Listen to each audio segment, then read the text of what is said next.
Hello everyone, I am Subodh. अभी हम बात करेंगे CSIR नेट JRF। तो इसका स्कोर कार्ड आ गया था। अब रैंक वाइज लिस्ट आ चुकी है। आप अपना रिजल्ट देख सकते हैं। मींस जो भी स्कोर कार्ड आया था, आपकी जो परसेंटाइल थी, अब वो मार्क्स के अकॉर्डिंग आप अपनी रैंक वगैरह देख सकते हैं, क्योंकि उसमें रिजल्ट में रैंक आ रही है प्रॉपर वे में। क्लियर। तो कट ऑफ आ चुकी है जो मैं दिखा रहा हूँ। जो एक्सपेक्टेड कट ऑफ की गई थी उसी के आइडिया के अकॉर्डिंग ही कट ऑफ रही है। आप देख लीजिए, जनरल की, नेट और JRF की 49.67 है, तो समथिंग अराउंड 91.25 समथिंग है। और JRF की 50.75 है। इस हिसाब से आप देखेंगे EWS OBC की नेट की EWS की ज़्यादा गई है, और EWS OBC में JRF की EWS की ज़्यादा है, OBC की कम है। तो वही जो कट ऑफ है OBC EWS की जो रखी गई थी 85 to 95, उसी के बीच में है। क्लियर। तो ये आप देख सकते हैं, मैंने यहीं अपलोड किया था सारी चीज़ें।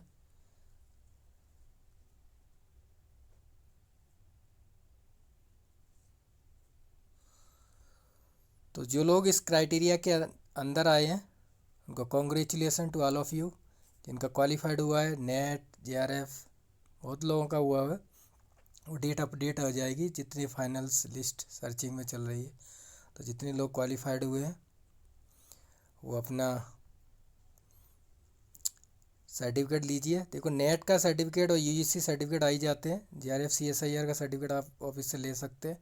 बाकी अब क्या है, आपको PhD कीजिए, जहाँ से भी मिल जाए आपको, जिस इंस्टीट्यूट में। देखो, इंटरव्यू आपको देने पड़ते हैं, स्टेट, सेंट्रल और IIT, ISC, टेफर, इंडिया में जितने भी ICR इंस्टीट्यूट, ISC के जो 7 है बच्चे, तो उसके अकॉर्डिंग रिसर्च कीजिए। और बाकी देखो, जॉब में इंटरेस्टेड है तो आप जॉब के लिए अप्लाई कीजिए। जैसे असिस्टेंट प्रोफेसर की आप नेट क्वालिफाइड हो गए हैं, तो जैसे यूपी में UPHSC है, हरियाणा PSC है, RPSC है, जितने भी PSC के कमीशन के एग्ज़ाम होते हैं वो अप्लाई कर सकते हैं। आप असिस्टेंट प्रोफेसर बन सकते हैं। लेकिन सेंट्रल यूनिवर्सिटी है तो सेंट्रल यूनिवर्सिटी के लिए PhD मैंडेटरी अभी नहीं की गई है। लेकिन सेंट्रल यूनिवर्सिटी में बिना PhD वाले का असिस्टेंट प्रोफेसर नहीं बनते, आप स्टेट में बन सकते हैं। क्लियर ना। तो नेट हो गया आपका। अब आप क्या कर सकते हैं, असिस्टेंट प्रोफेसर बन सकते हैं। आपकी एलिजिबिलिटी ये है। लेकिन IIT में क्या है, अब पहले नहीं होता था, लेकिन अब ऐसा हो गया है कि कुछ सीटें नेट वाले भी PhD कर सकते हैं।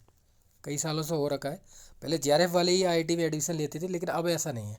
अब नेट वाले IIT दिल्ली में भी कई लोगों का ओनली नेट से भी क्वालिफाई, मतलब एडमिशन हुआ है PhD में। ठीक है।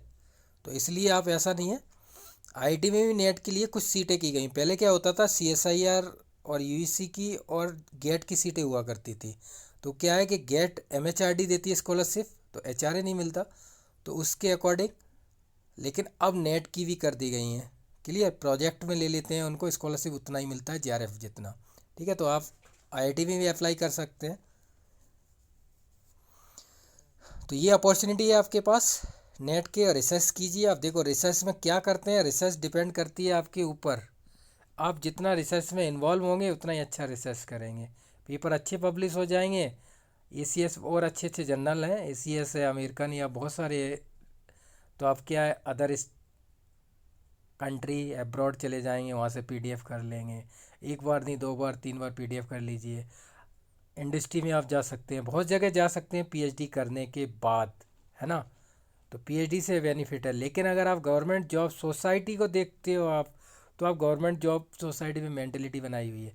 लेकिन आप ज़्यादा पैसा कमाना है या ज़्यादा अच्छा करना है तो रिसर्च का बहुत स्कोप है। लेकिन लोगों की मेंटेलिटी नहीं है। ISC से PhD करने के बाद मैं गवर्नमेंट जॉब की तैयारी कराता हूँ, गवर्नमेंट जॉब की तैयारी कराता हूँ A ग्रेड की। तो ISC से PhD करने के बाद भी लोग असिस्टेंट प्रोफेसर की तैयारी करने आए हुए हैं। एक नहीं, 10 से ज़्यादा लोग। गेट की तैयारी कराता हूँ, गेट के लिए लोग आए हुए हैं। UPSC जियो केमिस्ट की कराता हूँ तो जियो केमिस्ट के लिए। ISC से PhD करने के बाद, क्योंकि जनरल की ये 32 ईयर है, UPSC जियो साइंटिस्ट में, ठीक है ना। ISC से, IIT से तो बहुत लोग आए हुए हैं। ISC से PhD करने के बाद भी लोग गवर्नमेंट जॉब की तैयारी करने आए हैं। UPHSC और जियोकेमिस्ट्री की, क्योंकि मैं ये ग्रेड की तैयारी कराता हूँ मोस्टली, तो इसके लिए मुझे पता है। तो बताओ आईएससी के कैंडिडेट को भी जॉब की वो नहीं है ना? लेकिन ऐसा नहीं है, आप अगर करना चाहते हैं तो आप बहुत अच्छा कर सकते हैं पीएचडी करने के बाद। लेकिन लोगों की मेंटलिटी है सोसाइटी, तो सोसाइटी को मत देखिए, खुद को देखिए। क्लियर? आप अच्छा करेंगे, इनपुट अच्छा देंगे तो आउटपुट ऑब्वियसली अच्छा होगा। लेकिन गवर्नमेंट जॉब के पीछे भागेंगे तो गवर्नमेंट जॉब की मेंटलिटी है, अगर आप रिसर्च में जाते हैं तो बहुत स्कोप है इस उसका, है कि नहीं? लेकिन ये स्टेबिलिटी मत देखिए कि स्टेबिलिटी है, ऐसा स्टेबिलिटी वहाँ पे भी है। प्राइवेट कंपनियों में इतना बड़ा पैकेज मिलता है और स्टेबिलिटी भी रहती है, ऐसी बात नहीं है। प्राइवेट कंपनी में अगर आपको 5 या 10 ईयर का एक्सपीरियंस हो जाता है ना, तो आपकी जॉब स्टेबिलिटी होगी ऑल लाइफ के लिए। कोई नहीं निकालता आपको, या निकल भी जाओगे आप तो दूसरी कंपनी में आपको ऑफ़र मिल जाता है तुरंत। क्लियर? तो रिसर्च कीजिए, बहुत ऊपर जाइए, देश का नाम रोशन कीजिए। वैसे भी इंडिया का रिसर्च में नाम है और आगे भी रहेगा, चलता रहेगा। बाकी की अब गेट का एग्ज़ाम आ गया है, तो नेक्स्ट गेट की तैयारी कीजिए। ओएनजीसी में चाहिए सिलेक्शन, तो ओएनजीसी के लिए ये यही है, गेट में अच्छा रैंक लाइए। 4 रैंक 6 9 ये सब देखो सिलेक्ट हो गए, 6 रैंक के यहाँ से। बाकी 4 रैंक थी ISI Sharma, 4 rank from year 4921। तो गेट के लिए रेडी हो जाइए, सब अपलोडेड है। नेक्स्ट या फिर नेट के लिए जो भी आपको करना चाहे, ONGC है ये, आपको पता ही सबसे ज़्यादा सिलेक्शन है 19 यहाँ से, और ये सिलेक्शन है यहीं से 178 होगा ये ग्रेड। जियो साइंटिस्ट में 19। बाकी आप ऑप्शनल की तैयारी करना चाहते हैं, सिविल वगैरह और भी, उनसे भी कीजिए। बाकी CSIR के देख ही लीजिए आप रिकॉर्ड लास्ट के, सब रैंकर्स यहाँ से निकले हुए। क्लियर? BRC का नेक्स्ट होगा, टेफर का चल ही रहा है, प्रोसेस है, एग्ज़ाम है।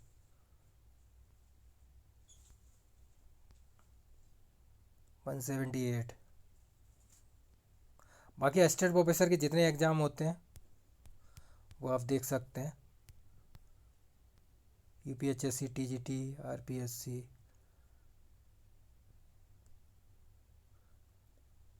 Thanks for watching, thanks a lot.